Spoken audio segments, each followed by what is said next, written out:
Cedric, my old drinking buddy! Why does your castle smell of girls' tears instead of roasted boar? My Persian rug. Is this soup for tiny fairies? Why is there geranium floating in it? Wash your fingers, you beast. Do not drink it. I can only clean one nostril with this rag. Where's my grease-wiping dog? No, don't wipe your hands on your pants. Keep your pinky finger up. It symbolizes heavenly grace. My finger made for bad crabacks. Ah! Ah! Where is the wooden bowl? Why is my meat on a dry brick of bread? Eat the plate too, boss, before Lord Cedric charges you rent for it. Stop. If you must clear your nose, do it silently, as if whispering a prayer. Whispering to snot? You people have lost your minds. Stand back, Cedric! Your castle is infested by demons! What is this silver metal claw? It's a fork, you Neanderthal. We use it to eat meat. If God did us to eat with metal horns, he would have grown forks instead of fingers. It just keeps your greasy paws clean, Galahad. The horns ain't Satan at the table! The meat will turn into sulfur! Sir Galahad, please, calm yourself. The fork has driven him mad. This fork is an insult.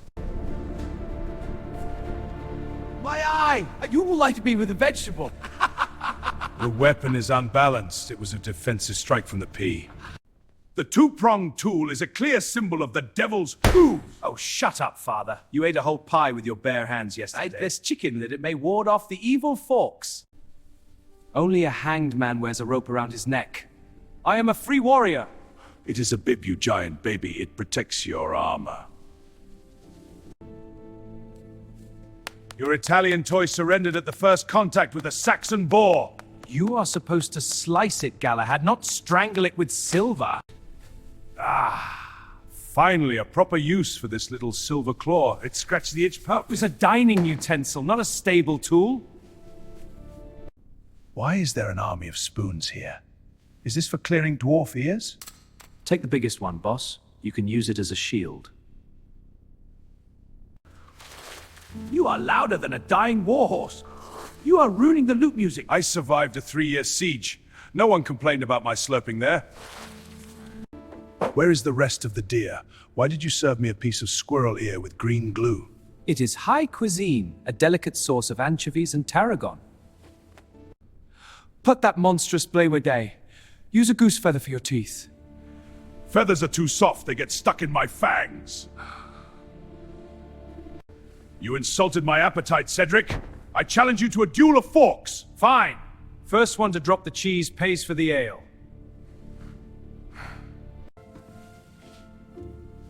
£3 says Galahad accidentally eats his own weapon. Eat Saxon grease, you fancy boy. My doublet costs more than 3 of your villages.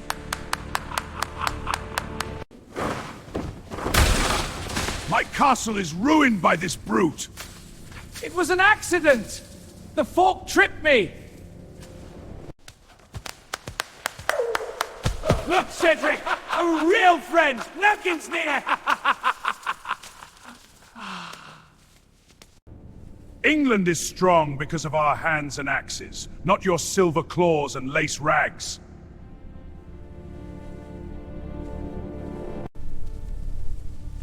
I have saved your soul from the devil's tool, Cedric. You are welcome.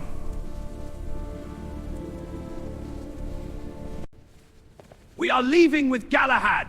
We are tired of eating porridge with baby spoons. A fitting farewell. The spoons of protest. This is outrageous. Bring me the wine, boy, and pour it in a cup, not a trough. I have a migraine.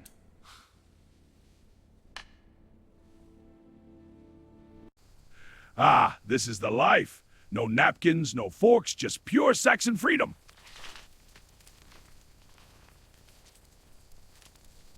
Tell our viewers, Sir Galahad, how does it feel to survive the Great Fork War of 1194? It feels delicious. Ha! This is how a real man feasts. Aye, and with hands like paws. More meat for the fire. In the annals of the year 1194, this incident was delicately recorded as the minor gastronomic schism, though patrons of roadside taverns dubbed it more simply the Fork War. It all began when Sir Galahad the Merciless returned from a 3-year campaign. It was a triumph smelling of garlic, tar, and unwashed victory. Galahad, a man the width of a decent wardrobe, with a deep scar from a Norman axe on his rugged face and his favorite wolf pelt named Fluffy draped over his shoulders, kicked open the heavy oak doors of the castle belonging to his old friend, Lord Cedric the Elegant. The heavy doors flew off their hinges with a deafening crash, raising a cloud of dust, but Galahad was unfazed. He triumphantly shook 3 severed rebel heads and roared so loudly that the chandeliers rattled. Cedric, a pampered youth in a lavender silk doublet, powdered and smelling of roses, fastidiously covered his nose with a scented handkerchief. His shoes, with their absurdly long, curled toes, trembled in horror at the sight of clods of mud flying from the hero's boots directly onto the Persian rug. Nearby smirked Wamba, the jester, a cynical fool in a faded, multicolored cap. He held a dried pig's trotter like a microphone and was clearly anticipating a spectacular show. "Cedric, you old scoundrel," Galahad bellowed, stepping into the hall. "Why does your castle smell of girls' tears instead of roasted boar?" "My Persian rug," Cedric whispered softly, staring at the muddy tracks left by his friend. The knight was seated at the table, and the delicate torture of etiquette immediately began. A trembling servant offered Galahad a silver bowl of warm water in which rose petals floated listlessly. Galahad stared grimly at the arrangement for a long time, as if expecting a water sprite to jump out. "Is this soup for tiny elves?" he asked suspiciously. "And why is there geranium floating in it?" "Wash your fingers, you beast," Cedric groaned, elegantly sipping his wine. "And I beg of you, do not drink it." Instead of a proper towel, Galahad was handed a lace napkin the size of an infant's palm. The knight carefully pinched it between 2 sausage-like fingers and stared at Cedric with genuine compassion. He dryly pointed out that he could only clean 1 nostril with this rag and demanded the return of his grease-wiping dog. Cedric turned pale and forbade him from even thinking about dogs. It only got worse. Cedric began to explain that noble lords must pick up slippery food using exactly 3 fingers, keeping the pinky outstretched to symbolize heavenly grace. Galahad honestly tried. He grabbed a huge, glistening slab of lard, but the warrior's fingers, accustomed only to gripping a sword hilt, misfired. The lard shot out of his hand with a gunshot-like whistle and plastered itself directly onto the face of a footman standing in the corner. "Your fingers are made for ballet, Cedric, but mine are made for war," Galahad grumbled, staring at his empty bread plate.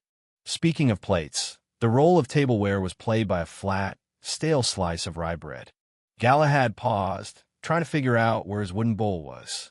Wamba immediately winked at the knight and whispered that he should eat the plate itself before the master of the castle billed him for renting bread. Galahad's attempt to loudly blow his nose directly into his fist threw Cedric into such terror that he shielded himself with a hand fan and begged his friend to do it silently, as if whispering a prayer. Whispering to snot, Galahad wondered in earnest. "You people have gone completely mad in the capital." But the real apocalypse arrived when a servant, carrying a velvet cushion, brought out the star of the evening. It was a silver, 2-pronged fork that Cedric had brought back from Byzantium. At the sight of this object, Galahad roared demons, knocked over his chair, and drew his hand-and-a-half sword. "Stand back, Cedric. Your castle is cursed. What is this silver claw of Satan?" "It's a fork, you Neanderthal," Cedric shrieked, hiding behind the back of his chair. "We use it to eat meat, so we don't dirty our hands." A fat local monk, who had been invited to dinner, joined the argument. Taking a swig from his tankard of ale, he authoritatively declared that the 2-pronged tool was a clear symbol of the devil's hooves and utter heresy. Cedric retorted by telling the Holy Father to shut up, reminding him how he had devoured an entire goose yesterday without using a single utensil. Meanwhile, Panic erupted in the kitchen. The cook was crossing himself furiously by the oven, swearing to his helpers that the iron horns would turn the pork into sulfur, while someone was already hastily charcoal writing a warning on the kitchen wall. Beware of the Italian fork. Attempting to prove the tool's safety, Cedric forced Galahad to take it. The knight tried to spear a single green pea. The pea bounced, slipped off the prongs, and shot like a crossbow bolt straight into Cedric's left eye. "Oh heavens my!" howled the master of the castle. "You almost killed me with a vegetable. The weapon is unbalanced." Galahad argued defensively. It was a defensive strike from the pea. The situation wasn't saved even by the lace bibs Cedric tried to tie around his friend's neck to protect his chainmail from gravy. Galahad flinched and grabbed his dagger, declaring that only hanged men wear ropes around their necks and that he was a free man. When a whole roasted wild boar was served, Galahad tried to drive the fork into the ham with such heroic force that the silver utensil instantly bent into an arch, emitting a pitiful metallic squeak. Your Byzantine toy surrendered at its first encounter with a Saxon boar, Galahad announced triumphantly. However, the practical knight quickly found a use for the tool. He shoved the bent fork down the back of his chainmail and, with an expression of absolute, heavenly bliss, began to scratch himself. Cedric, watching the expensive import massage the sweaty back of the warrior, silently dropped his goblet of wine. The banquet descended into total chaos. Galahad was terrified by the array of spoons in front of him. He earnestly asked if the smallest was meant for cleaning dwarf ears. He slurped his soup with a loud, whistling noise that drowned out the delicate lute music, and when a French delicacy arrived, a microscopic scrap of meat under a green sauce, the knight angrily asked why he had been served a squirrel's ear smeared with swamp slime.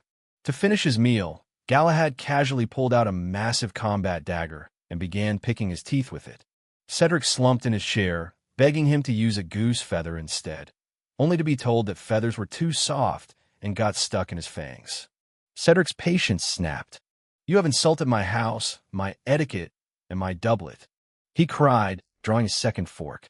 "I challenge you to a duel." "With forks? Seriously?" Galahad laughed, raising his bent utensil. Wamba, the jester, immediately leaped onto the table and raised a massive wheel of cheese like a gong. The most absurd duel in the history of knighthood began. Cedric fluttered around the table, making elegant thrusts with his fork as if it were a rapier. Galahad defended himself heavily until he grew tired of it. Realizing that his noble weapon couldn't catch the nimble host, the knight applied a time-tested tactic. He grabbed a giant, dripping, greasy ham hock from the table and hurled it at his opponent. The ham hit Cedric squarely in the chest with a wet slap, leaving a massive, dark, dripping grease stain on his flawless lavender silk.